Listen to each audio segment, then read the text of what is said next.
What's up, y'all? Happy Thursday! Welcome to my world, from me to you. Welcome to my world, from me to you. Welcome to my world, from me to you. Complex simplicity. Complex simplicity.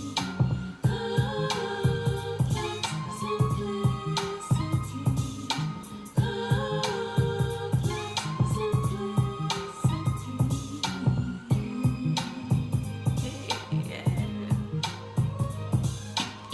What's up, y'all? It's your girl Chanel from Complex Simplicity, hitting you with that good old theme music.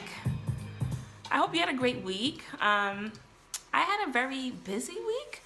I've been in a particular training for the past 2 weeks, just Thursday and Friday of last week and Thursday and Friday of this week. And so it's all the way in Manhattan. I kind of live upstate and the commute has been a little crazy, but thank God tomorrow is the last day of training. And I can honestly say I met some pretty cool people in this training. But anyway, I think that I'm going to shift gears with my Thursday initiative. Normally I'll have like a show that I'm blogging about. For the longest it was Sex and the City Thursdays. That then changed to the Carrie Diaries Thursdays, which then changed to the HBO series Girls Thursdays. But I think I'm gonna have to do another shift for it to be Braxton Family Values Thursdays. I just finished watching tonight's episode and I'm like, this stuff is so blog worthy. It's not even funny. I've been tuning into the Braxton Family Values reality show since it first ever came out or debuted. And there definitely were a lot of dynamics with the family, with the sisterhood, and over the seasons, you know, you saw a lot of the ups and downs with the sisterhood.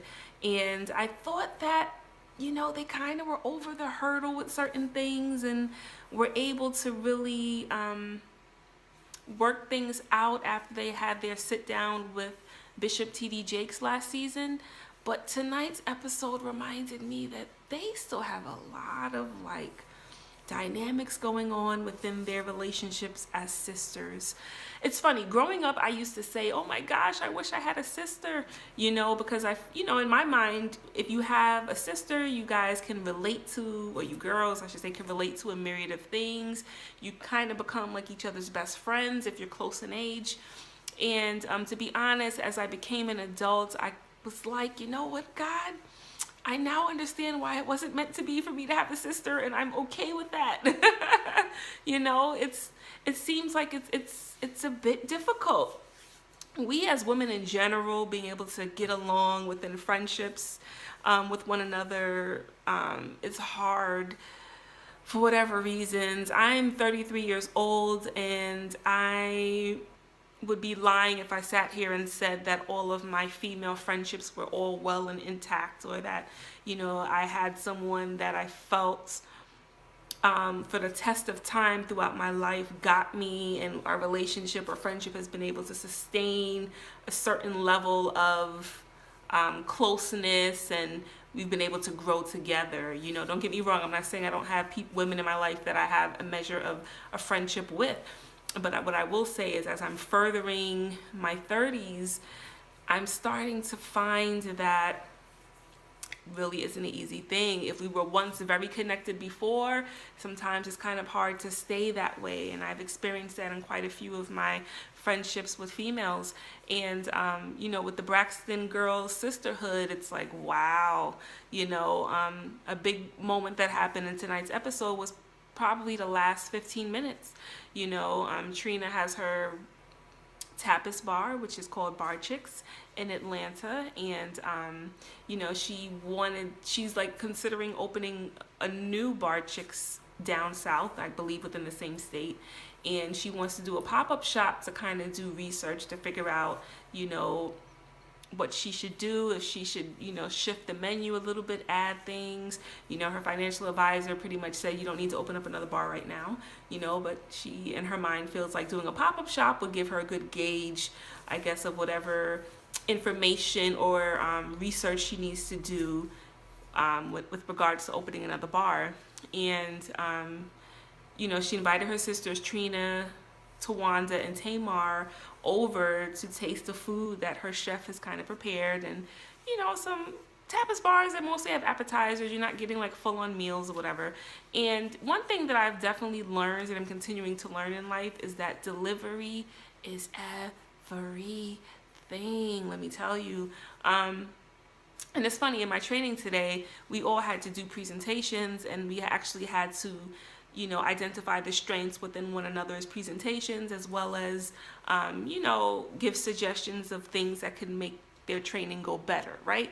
And so I'll be honest, being in the social work field, I've learned very quickly years ago how to take constructive criticism and feedback. I should probably say constructive feedback. I really don't like the word criticism. So I've learned, being in the social work field, how to take constructive feedback. And it can be a hard thing to do at times, if I'm being completely transparent and honest. It's not like the easiest to hear people who know you and who don't know you critique your style of training or whatever it is that you're doing. And so, you know, I actually was assigned to present today, and I got some amazing feedback, but I also got some constructive feedback, and I had to, you know, sift through it and, you know, take it for what it is. And so I say that to kind of segue into the Braxton situation.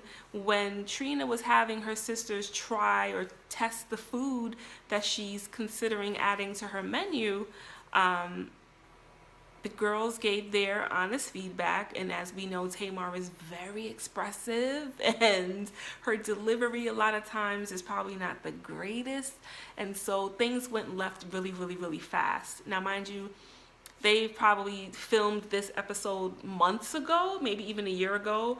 Last week, Tamar turned 40 years old, right? And the rest of her sisters are in their 40s. And so it's like, you guys are like 40-year-old women. Like, why is it still so difficult for you to get along or to be able to communicate effectively with one another without offending one another?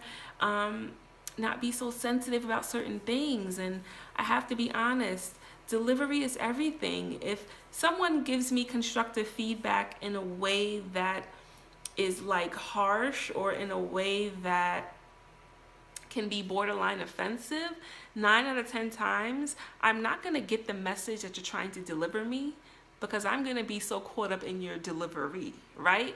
And so it's important for all of us, and I'm speaking to myself right now as well, because I can be queen harsh when I'm ready, you know, to make sure that how we're ventilating or expressing or giving such feedback to others, especially our loved ones, that we're keeping in account that we don't want to offend them.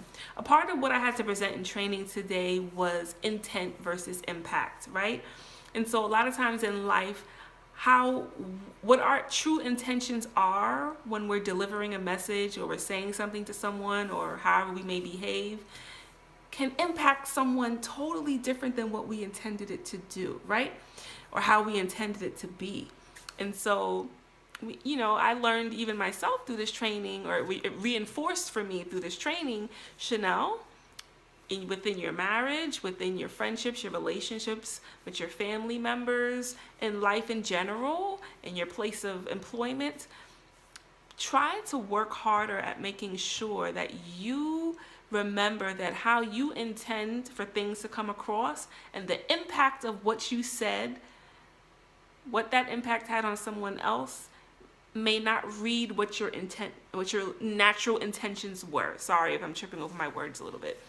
So even though I know my intentions 99.99% of the time are for good, or 100% of the time my intentions are for positivity, it's for good, the person on the receiving end may not see my intentions being what I would say is for good. The impact of whatever I did or didn't do for them may turn into something may read something totally different. And so it's just important, I think, for us to kind of just keep that in mind when we're, especially in sticky situations where we're giving constructive feedback or just how we're communicating with one another in general. And for Tamar Braxton, as much as I feel she could be so funny and she's uber talented, I still feel that her delivery a lot of times is not always the best, right? I'm not about tearing down people, whether I know them, whether I don't, whether they're celebrities, whether they're not, however, I am about kind of calling it like I see it too. And I'm hoping that as the season continues to unfold, that the sisterhood is not broken the way it has been in the past, that they're able to get over these hurdles and really understand how to communicate with one another at this stage in life, right? And so for me, I'm like, can we ever get it as women? Even when we're sisters, we can't get it. Like, what is the disconnect? What is the issue? What is the problem? What is the challenge? You know what I'm saying? Like, oh my goodness, it's almost as if I'm very happy that I don't have a huge circle around me, or a circle that only consists of women predominantly, because like it's a bit much. It's way too much, right? So yes, I wanted to kind of hop on and just share those few points based off of what I assessed in tonight's episode of the Braxton Family Values. I think now moving forward on Thursdays, as episodes resonate with me or have certain messages that I feel would be important for me to express my spiel on, I'll definitely blog about it. I'm trying to kind of lessen some of my TV show days of blogging, trying to switch things up a little bit. It's 2017. I think that I blogged about a lot of shows that I felt had controversial, thought-provoking moments. So like I said, I'm not going to say that I will do Braxton Family Values every Thursday, but definitely if it's an episode that seems to have a thought-provoking message that can benefit us all, then I'll probably jump on, and do a vlog or blog about it. If it inspires me, I'm all for it. I think I want to kind of take myself out the box of certain things all the time every week and just go with the flow a little bit more and with what my instincts are. I was reminded this week of how my instincts rarely ever steer me wrong, and I called something that my supervisor didn't really see, and what I called actually came to pass. And so I'm hoping that, moving forward, even within myself, when I have strong convictions about something, or when I have an instinctual moment or something in my gut is telling me something, that I stick with it, even if everybody else thinks I'm crazy.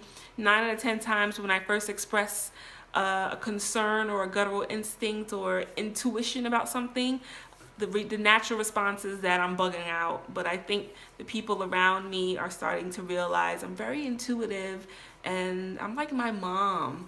A lot of what I feel or see or envision actually does come to pass in some way. I'm not Jesus. I'm not trying to claim to be a prophet or anything like that. However, I do feel that I have a great intuitiveness when it comes to me. And for those of us Christians out there, they may say, girl, that's the Holy Spirit in you revealing things. But I know my mom's a very wise woman, and I think that she's passed a lot of that on to me over the years in my life. And so when I feel something or see something, even if it doesn't make sense to anyone, even if it doesn't make sense to me, I go with my instincts, and they rarely ever steer me wrong. And so I'm going to go with my instincts even more with this website and, get out the box a little bit and try different things. Don't forget, I have bomb t-shirts out. They're simple. It's black. It's hot pink. It says, I'm 100% authentic. Please support your girl. Why not have a positive message that you're wearing, right? Ain't nothing wrong with it. Continue to head to complexsimplicity.com. Both links will be under this vlog, and don't be afraid to share. Or actually, the t-shirt link will be under the shop section of the website. So if you want to order you a good t-shirt, go to that section and place your order. It's only $21.99, folks. Like, let's get it. Anyway, thank you so much for the love. Head to complexsimplicity.com. And until next time.